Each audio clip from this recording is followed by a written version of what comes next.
Au plus près, la tempête tropicale est passée à 50 km de l'île. Fin de l'alerte. La préfecture de La Réunion a levé ce vendredi matin l'alerte cyclonique après le passage de la forte tempête tropicale Birgitta, qui s'est traduit par des pluies diluviennes. Si aucun mort n'est à déplorer, des recherches sont en cours pour retrouver un éventuel disparu, indique-t-elle. Un homme aurait été emporté par les eaux à l'Etang Salé, sud de l'île, selon les témoignages de 4 personnes. Des recherches ont été menées jeudi soir par les pompiers. Interrompues par la nuit, elles ont repris ce vendredi.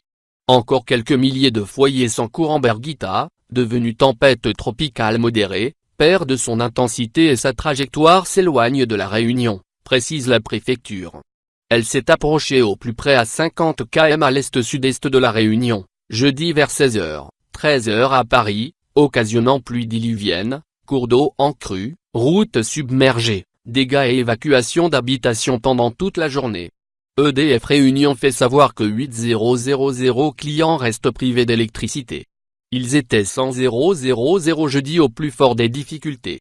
Dans tout le sud de l'île, les cours d'eau ont débordé.